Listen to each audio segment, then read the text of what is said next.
Halo guys, welcome back to Kobe Movie. Kita hari ini bakal memasuki One Message atau Perfect World di Kamis malam ini. Dan di part hari ini kita semua bakal melihat bagaimana Xiahao yang dijebak oleh orang-orang petinggi dari Akademi Tianshan. Sepertinya ada orang yang tidak suka dengan kehadiran dia guys. Mencoba menyingkirkan dia dari dunia ini, bahkan mencoba menolak dia memasuki Akademi Tianshan. Siapakah itu? So, maka dari itu, kita pun masuk ke intro ya guys.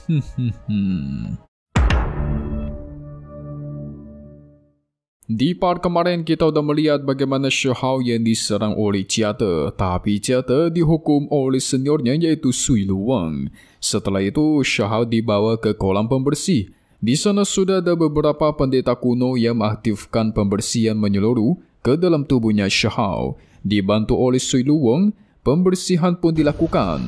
Di tengah proses-proses itu, kegelapan dari dalam armor Kaisar Gunturnya itu berubah menjadi sosok roh raksasa yang menyerang para pendeta kuno. Bahkan sempat kita melihat ada kilas balik di mana sosok roh Guntur itu terus menghabisi para pahlawan abadi. Yang berarti kegelapan dari armor Guntur kuno memang sangat berbahaya guys. Bahkan dari masa lalu. Sui Luwang mengaktifkan gulungan jimat. Ditambah beberapa harta giok. Muncullah sosok naga emas raksasa dan hasilnya seketika armor Guntur Xiahao pun dibersihkan dan berubah menjadi semakin kuat. Memancarkan aura biru yang jauh lebih dahsyat daripada sebelumnya. Sui Luwang mengaktifkan formasi besar agar Xiahao segera dikirim ke Akademi Tianshan karena proses pembersihannya udah diselesaikan dan dia pun menyatakan terima kasih.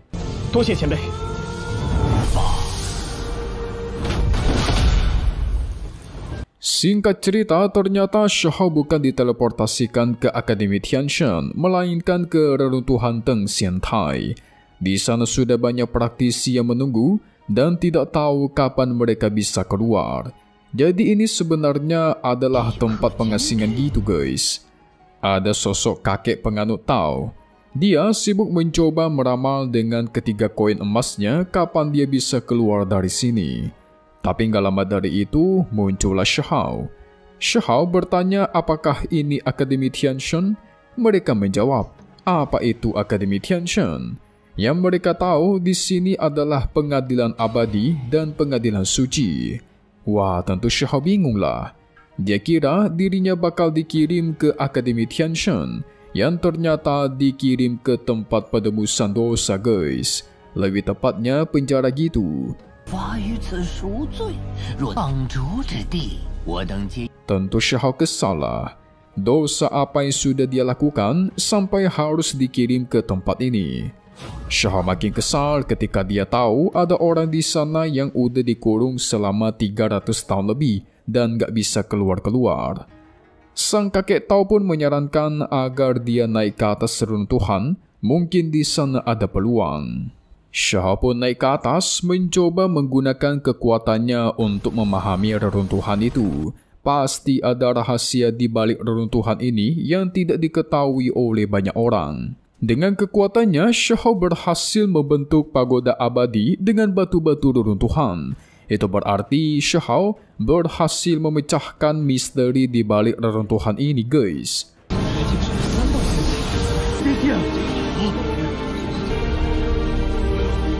Hari demi hari pun dilewati, Xiahao terus menyerap energi-energi kekuatan di sana. Tapi ada sebuah keanehan yang dia rasakan. Seakan-akan energi abadi di sini itu berbeda dengan dunia lain. Tiba-tiba Xiahao pun jatuh ke dalam menara reruntuhan. Tempat itu disebut juga sebagai Jalan Tao Bersatu. Xiahao dikejar oleh magma-magma lava dari bawah tanah. Dia mencoba bertahan dengan energi abadi sampai jatuh ke dalam kolam lava. Buset, malah mandi lava dia guys dan keluar. Xiahao memunculkan bunga teratai raksasa. Yes, benar. Itu adalah Jalan Tao bunga teratai. Membuat orang-orang di luar bingung menyaksikannya guys. Padahal Xiahao belum mencapai ke alam dewa. Tapi dia sudah bisa membuka jalan bunga teratai mekar. Di sini dia pun berhasil membuka susunan teleportasi untuk keluar dari penjara ini. Dia pun mengajak orang-orang di sana untuk segera keluar. Segera semua orang pun berbondong-bondong untuk masuk dan mereka pun pergi guys. Mantap. Kesel nih pasti nih Lord kita nih. Gara-gara udah ditipu.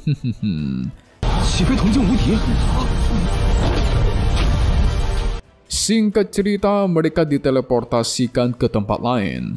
Kakek Tao dan orang-orang di sana tentu menyatakan terima kasih. Kalau Shihao datang ke sekte mereka nanti, pasti akan mereka sambut dengan hangat. Ketika Shihao memperkenalkan dirinya sebagai Huang, tiba-tiba keluar. Muncullah kabut racun hijau yang menyelimuti semua area di sana. Sepertinya ada orang yang tidak senang akan dia guys. Dan inilah orangnya. Oh, jadi kau ya. Huang yang terkenal di 3000 negara Tao. Nama orang ini adalah Yuan Qing. Dia kuat banget guys. Kekuatannya setingkat dengan para pemimpin sekte teratas.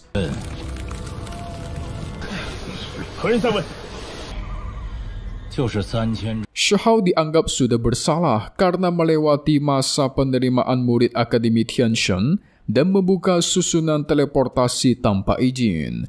Jadi dia harus dihukum hari ini nih.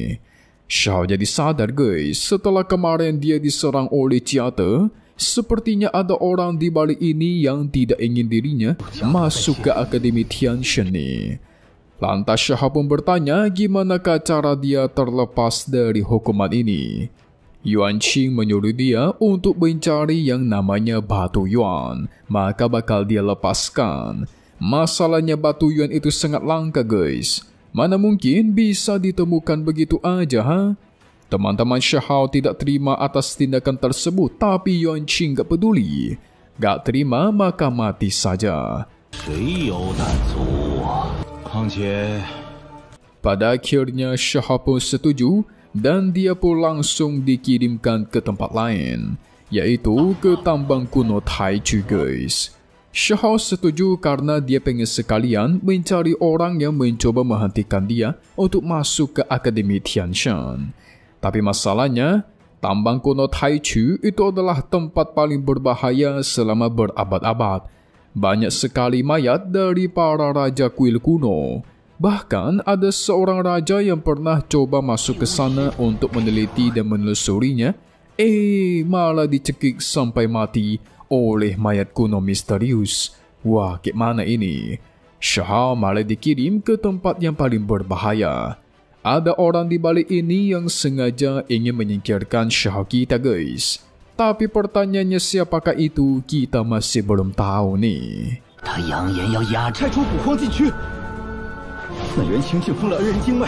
Sementara itu di Akademi Tianshan, teman-teman Shihao sudah menunggu di depan gerbang. Tapi Shihao tidak kunjung datang sampai akhirnya lonceng besar pun dinyalakan. Itu pertanda kalau mereka sudah harus masuk.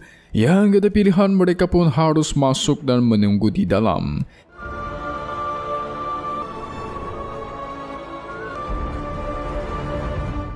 Di sisi lain, tepatnya di tambang kuno Taichu, ternyata meridiannya Shihao dikunci guys. Jadi kekuatannya tidak bisa maksimal, bahkan tidak bisa kabur. Wah, parah ini. Muncullah sosok kakek tua yang bernama Wang Nian. Dia adalah penanggung jawab di tempat ini. Tapi dia memberikan sebuah kesempatan peluang besar bagi siapapun yang berani masuk lebih dalam ke salah satu goa untuk mencari tahu soal batu asal-usul kehidupan, maka bakal diberikan hadiah lalu menjadi tamu terhormat untuk kerajaan Wangnya. Tentu orang-orang gak berani karena itu sama saja dengan mengorbankan nyawa sendiri. Cuma Shihao lah yang berani menawarkan diri guys. Langsung tetua Wang Nian mengecek kekuatannya dan keluar. Terlihat kalau Shihao memiliki bakat yang sangat luar biasa, sehingga dia pun dipilih untuk masuk ke dalam gua tersebut. Nah, jadi keluarga Wang ternyata memiliki putri yang paling dihargai, namanya adalah Nona Wangxi. Wangxi sudah menjadi murid inti dari Akademi Tianshan, tapi dia membutuhkannya namanya batu asal-usul kehidupan untuk menguasai kekuatan langit dan bumi. Kebetulan energi abadinya Shihao mirip dengan energi yang ada di tambang kuno guys. Jadi harusnya bisa berhasil nih dia nih. Shahao pun dikirim semakin dalam. Di depannya sudah ada sosok mayat. Mayat ini aslinya adalah harta kuno. Shahao melewati semua tempat di sana dan dia pun diserang oleh berbagai monster yang mengerikan seperti laba-laba raksasa lah, mayat-mayat kuno dan yang lain-lainnya. Masalahnya kekuatan Shahao itu disegel. Udah gitu kekuatan misterius di tambang kuno ini melemahkan pertahanannya. Wah, bahaya ini.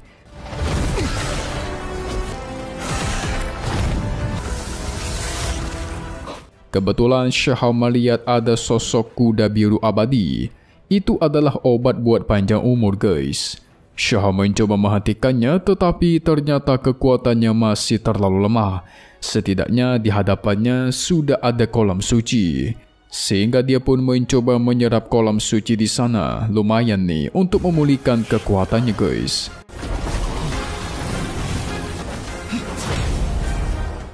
Sementara itu di Akademi Tianshan, ada beberapa murid yang terus membicarakan soal Huang yang dibuang ke tambang kuno Taichu. Uniknya, tetua ketiga sudah menghabiskan waktu setengah bulan lebih untuk mencari dirinya tapi nggak kunjung ketemu. Nah, ternyata orang yang ingin menyingkirkan Shahao adalah sosok yang bernama Wu Liangtian. Dia meminta senior Yuan Qing untuk menyingkirkan Shahao. Di lain sisi, Ye Tan entah kenapa dia khawatir banget sama Shahao ni. Seakan-akan gelisah gitu, guys. Wow, tumben banget. Biasanya kan dia benci banget sama si Shahao kita tuh. Gak lama dari itu, Qing pun datang dan mengatakan kalau dia bersedia bergabung dengan dirinya. Loh, kok tiba-tiba? Tapi ternyata memiliki satu syarat, yaitu membantu dia membantai Yuan Qing membalaskan keadaan Shahao. Wah, ternyata Qing segitu pedulinya kepada Shahao ya, guys.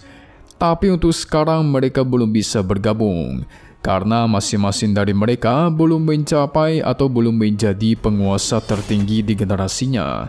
Nanti setelah mereka menjadi yang tertinggi, barulah mereka akan bergabung, guys. Untuk sekarang mereka belum bisa balas dendam.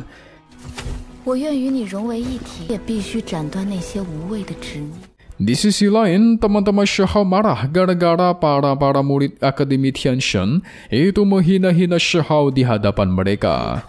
Saking marahnya Qin Hao, dia menantang mereka untuk bertarung.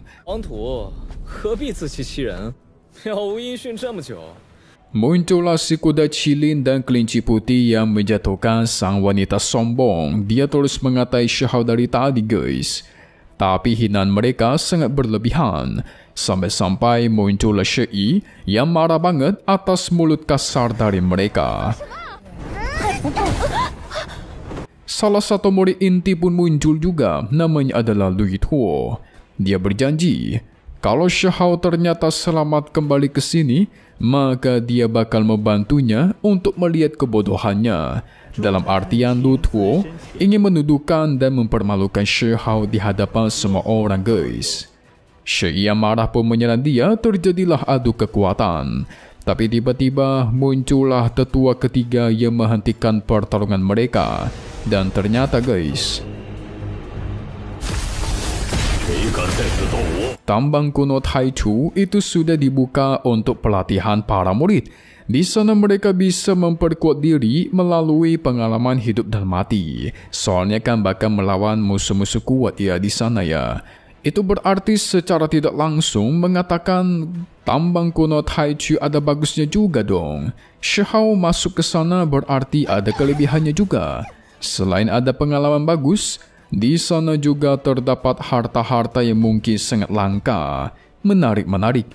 Kira-kira apa yang bakal Shahao temukan di sana ya, guys? So kita lihat bagian spoiler untuk part 217 One Message Perfect World di minggu depan lagi. Singkatnya, kita semua bakal melihat Shahao kita masih sibuk menyerap kekuatan di kolam suci. Tapi nggak disangka, para murid sombong yang tadi ngata-ngatain Shahao, mereka juga ikutan masuk ke dalam tambang kuno Taichu, guys. Shahao kita sampai ke suatu tempat penuh dengan patung dewa dan di sana dia melihat ada banyak sekali pola kuno dan memahami suatu hal. Kerennya di akhir-akhir, dia bakal menyamar gitu guys. Dengan penampilan barunya dan memasuki Akademi Tianshan, berarti dia berhasil keluar dari si tambang kuno Tai Chudong. Sepertinya dia pengen mencari seseorang yang udah begitu berani menolak dia memasuki akademi. Tapi siapakah Wu Liangtian guys? Sekuat apakah dia dan kenapa dia menolak Shihao untuk masuk ke dalam akademi? Kita bakal tahu lagi di minggu depan, oke? Satu hal yang pasti cuma di sini ya guys, Kobe Movie. Thank you buat kalian semua nonton dan selalu support channel Mimin. Semoga kalian semua sehat selalu. Memang pamit undur diri dulu. Kita bakal ketemu lagi di video-video selanjutnya. Oke kalau gitu, see you guys.